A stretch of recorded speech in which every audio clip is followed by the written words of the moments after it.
సామెతల గ్రంథము 3:1 నా కుమారుడా, నా ఉపదేశమును మరువకము, నా ఆజ్ఞలను హృదయపూర్వకముగా గైకొనుము అని భక్తులు తెలియజేస్తున్నారు.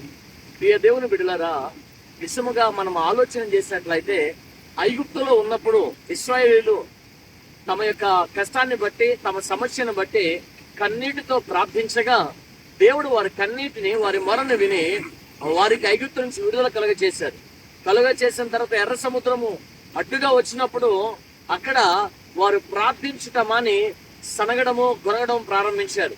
చాలాసార్లు కూడా వారి జీవితంలో ఎన్ని మేళ్లు పొందుకున్నా, ఎన్ని అద్భుతాలు పొందుకున్నా, వారి జీవితంలో దేవుని యొక్క ఆలోచనను, దేవుని యొక్క ఉపదేశమును మరిచినటువంటి వారిగా, దేవుడు చెప్పిన ఆజ్ఞలను విడిచిపెట్టినటువంటి వారిగా వారు కనిపిస్తూ ఉన్నారు. దేవుడిచ్చేటువంటి ఆజ్ఞల్ని చాలా మంది మరిచిపోయి దేవునికి ఇష్టలుగా కాకుండా అయిష్టలుగా ఉండి ఆ అరణ్యంలోనే రాలిపోయినటువంటి వారిగా ఉన్నారు. కనాను దేశాన్ని పొందుకునేటువంటి వారిగా ఉన్నారు.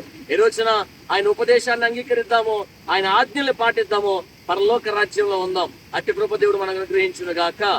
ఆమేన్.